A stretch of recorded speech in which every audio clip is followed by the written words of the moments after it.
દિલીપ કાકા છે અને દિલીપ કાકા સરસ મજાની જો ગાડી શીખવાડે છે. એમડી મોટર ડ્રાઇવિંગ એમની સ્કૂલ છે અને અત્યારે હું દિલીપ કાકા જોડે ગાડી શીખવા આવ્યો છું અને ધીરે ધીરે હજુ શરૂઆત પાપા પગલી અમે ગાડીમાં કરી રહ્યા છે. શું આજે બીજો દિવસ છે એટલે હા, પણ આમ તો બહુ સખ્ત ગુરુ છે હો.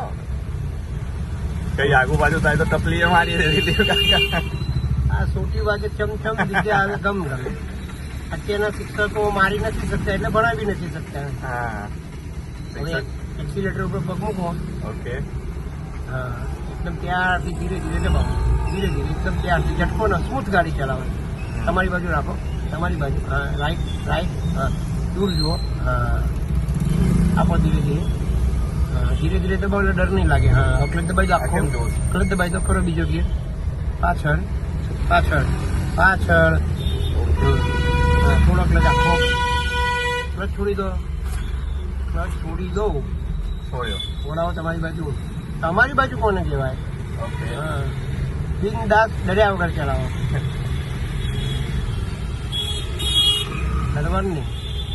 ક્લચ હજુ છોડું કે બરાબર? છોડ દો આખો. છોડ દો. પગ એવું છે નીચે અડાડી દો.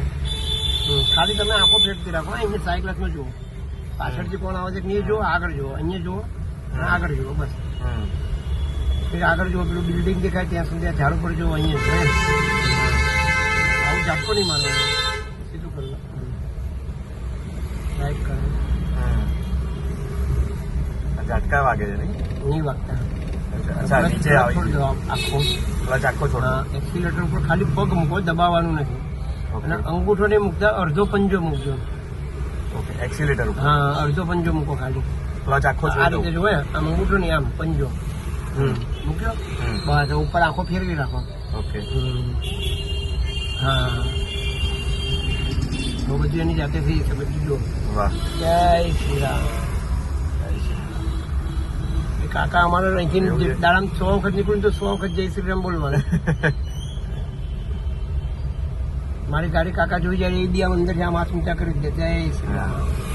આમ તો 5-6 દિવસમાં બધા રેડી થઈ જાય નહીં? ગાડી શીખી જાય વ્યવસ્થિત. 5 દિવસમાં તો ભૂકા કાઢી નાખો. ના શું જાય? મગજ વગર ના આવે ને તો બી 5 દિવસ અંદર ગાડી ચલાવતા કરજો. પછી 10 દિવસ એમના માઇન્ડ નો ઉપયોગ કરવો પડે. બે હાથે તાલી પડે. હું એકલો ગમે એટલી મહેનત કરું તો શું ફેર પડે? એટલે દિલીપ કાકા બેઝિક એકદમ ક્લિયર કરી દે, હા, પછી ગાડી કેવી રીતે ચલાવી એ તમારા ઉપર છે. તમારો બી સપોર્ટ જોઈએ ને મને. હા, એટલે 4 ટાયરમાં હવા હોય તો જ ગાડી ચાલે. એક ટાયરમાંથી હવા નીકળી જાય તો ગાડી ચાલે. હા, હા, સહી વાત. આ બાજુ લઉં. સાહેબ બહાર.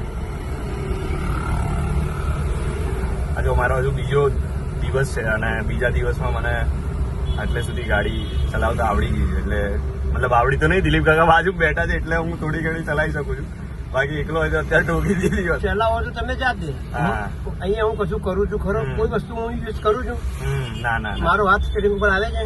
ના ક્લચ બ્રેક હું યુઝ કરું છું? ના. બધું તમે કરો છો ને. હા.